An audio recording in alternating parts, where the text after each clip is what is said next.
Bonsoir monsieur. Bonsoir. Est-ce que vous pouvez me dire pourquoi est-ce que vous êtes venu ce soir à la place de la République voir monsieur Mélenchon?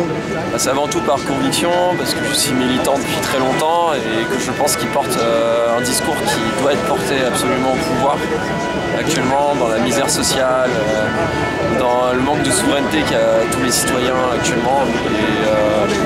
Et je pense que c'était important d'être à la place de la République, qui est un énorme symbole pour porter ses idées au plus haut jusqu'au pouvoir. Et qu'est-ce qui le dissocie des autres candidats en fait de gauche, que quelqu'un comme Benoît Hamon, Macron, tout ça?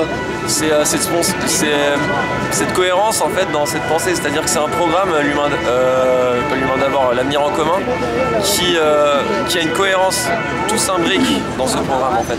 Par exemple, Benoît Hamon ne propose pas forcément de quitter l'Union européenne, ou en tout cas de remettre en cause les traités actuels. Et c'est quelque chose qui est vachement important dans la liberté. Quitter l'Union européenne, il y en a d'autres qui disent la même chose, et quitter l'Union européenne, ça peut être dangereux aussi pour la France, non? Dangereux ou pas, je ne sais pas.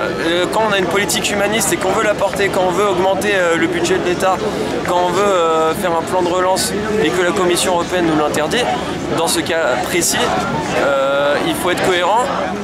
Hamon ne l'est pas, nous le sommes. Voilà. Et que répondez-vous aux gens qui disent que Mélenchon serait 4e ou voire 5e en fait au niveau des sondages? Laissez-nous militer, laissez-nous convaincre les gens et on verra si on sera 4e ou 5e. Moi je ne pense pas du tout, je pense qu'on est beaucoup plus haut que le disent les sondages. Et les sondages sur le Brexit, sur Trump, etc., je ne prends pas en exemple Trump, mais c'est pour prouver que les sondages se trompent continuellement depuis 2-3 ans. Pourquoi ils ne se tromperaient pas sur le cas Mélenchon? Voilà. Ça c'est l'hypothèse, ça. C'est pas de l'hypothèse, on porte des idées qui sont différentes de Hamon. Pourquoi on devrait se coucher pour Hamon qui ne porte pas nos idées? Mélenchon, il parle souvent de la 6ème République. Qu'en pensez-vous personnellement? La 6ème République, c'est une refondation entière du peuple français. Je pense que c'est vraiment important dans un pays qui est dégoûté par la politique, qui est dégoûté par toutes les affaires, de refonder totalement les règles démocratiques du jeu. Mais changer de république, on passe de la 5e à la 6e. Le fait de changer ne dit pas en quoi est-ce que le changement pourrait apporter du plus à ce qui existe en ce moment. Par exemple, ça pourrait éviter d'avoir un président de la République qui a 4% d'opinion favorable dans les sondages à mi-mandat.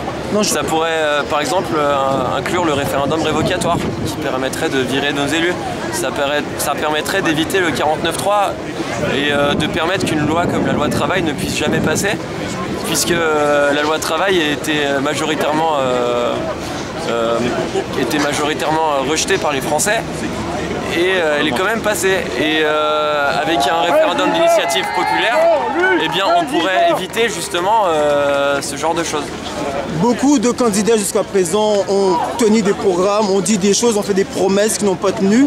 Qu'est-ce qui vous laisse à penser qu'aujourd'hui que Mélenchon, lui, tiendrait toutes ses promesses contrairement aux autres? Parce que c'est un homme de conviction et surtout c'est un homme qui ne parle pas de sa personne. Il parle d'un programme, il parle d'un projet qui a une cohérence, ce qui n'est pas le cas des autres candidats qui se sont retrouvés un peu là, on dirait par hasard. En tout cas dans cette élection on dirait que tous les gens se sont retrouvés par hasard, alors que Mélenchon il est dans une cohérence depuis très très longtemps.